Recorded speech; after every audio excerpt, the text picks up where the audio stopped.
Well, everyone, it's time for us to go and take a look at the iPad Air 3 and see how this particular iPad holds up in 2024. Now, this particular iPad was a very interesting one because in a way, they just went ahead and kind of recycled the design and the body of the iPad Pro 10.5 inch, and they basically put it inside of this iPad, which I thought was pretty interesting. Again, if I'm going through and if I'm buying an iPad, it's kind of nice to have the older iPad Pro design inside of a cheaper model such as this one. So that was a very cool thing going on for this particular iPad at that time. Now, if you want to pick up some iPads that I would recommend buying this year, links will be down in the description. You can get them from there and you can help support the channel at the same time. Now, starting off with the iPad Air 3, on the front of this particular iPad, we did have a 10.5 inch IPS LCD panel. Now, this iPad display, I think at that time was actually pretty good, and it still is a pretty nice looking iPad. You know, the display itself, it's a Retina display, which looks very, very good. You're getting True Tone on this display as well, which is still a very nice feature. And although it's like still has a home button and stuff, it still like has a pretty limited amount of bezel on it, which I do think is something that's very, very cool going on for this particular device.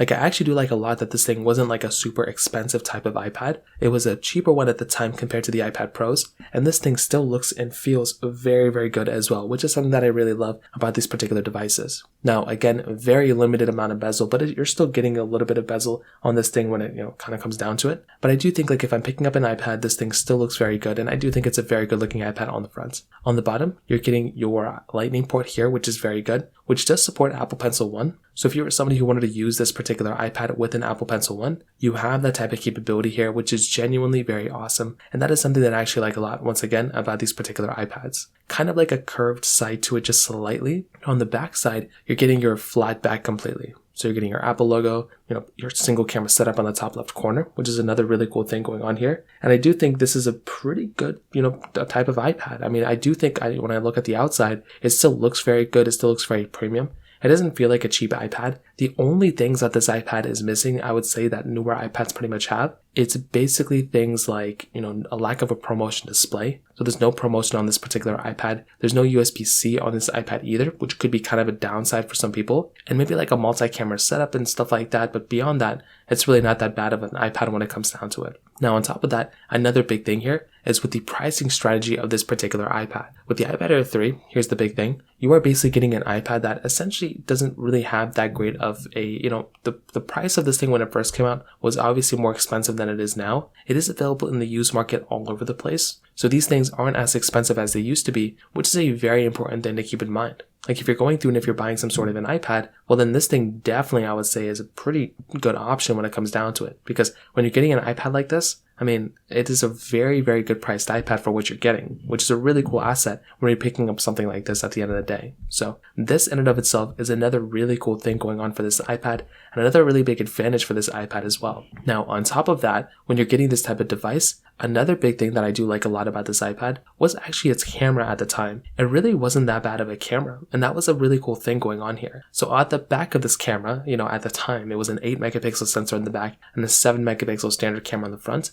Now, when I say it's not that bad of a camera, for an iPad camera, I guess it's not terrible, but from a today's standpoint, 5 years later, it really is not that great of a camera. That's kind of what you're getting. It's a single camera, and I generally, I don't even know what way to put it. It really wasn't even that great of a camera when it first came out. It still is not that great of a camera. So even when you think of the age, it's just not that good of a camera anymore. And that is kind of the issue that you're getting when you're getting these types of devices. And I would just kind of hate for you to go ahead and, buy some sort of iPad if it's not going to be that great, if you're going to have issues with it. And that is somewhat of the problem I would say that you're running into with this particular iPad. Now, personally for me, this iPad can do 1080p on the front and the back. And that's kind of it, right? There's really not that much else going on with this particular device that you can basically get into. So if I'm going through and if I'm buying some sort of an iPad, this thing doesn't really have that great of an experience. And I'm going to tell you right now, that is probably going to be one of the issues you're going to run into with this particular device. So at the end of the day, if I'm going through and if I'm buying some sort of device, this thing really is going to be kind of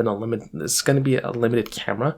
It's not a terrible experience though. I don't think it's a terrible camera, but at the end of the day, it is one of those things that you're going to look into and probably not have the best experience with it when it comes down to it. So from that perspective too, that kind of covers it up there as well. Now on top of that, another big thing is with its software updates. This iPad is still supported with software as of this point, which I think is actually very cool. So if you're going through and if you're still using an iPad, this thing is going to be giving you a pretty decent experience. right? It still is, an iPadOS 17 device, and it's kind of up in the air. I don't know if it's going to be getting iPadOS 18 or not, but I'm going to assume it is. I could be totally wrong with that, but even if it doesn't, with iPadOS 17, you can still use this thing probably for like another year or two and still have a pretty good experience with it. You're not really like lacking too many crazy things with this particular device, I would say.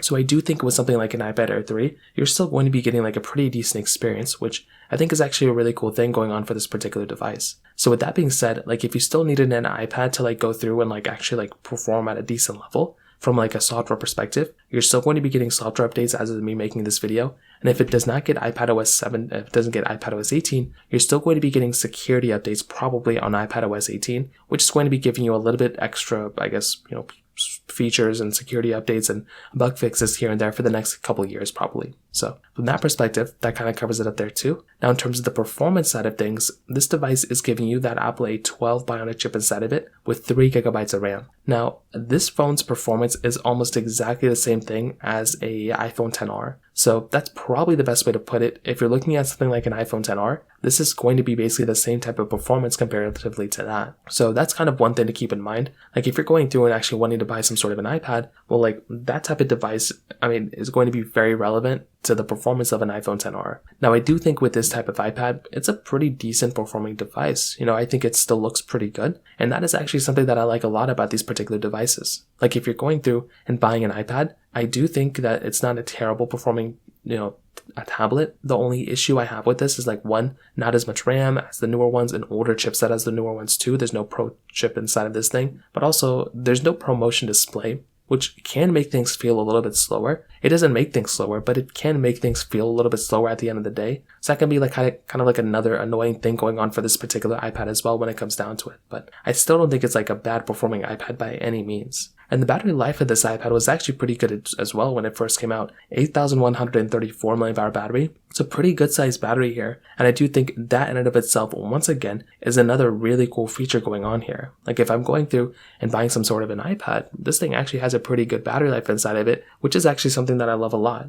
So it's a big size battery for sure. And it's also, it's not super, crazy powered, I would say. So it's going to be giving you a pretty decent experience when it comes down to it from that perspective as well. So to kind of sum it up, what I will definitely tell you is I definitely do look at an iPad like the iPad Air 3 and I'm very good with it. I think it's a very good iPad. I liked this iPad when it first came out and I still think it's completely worth buying.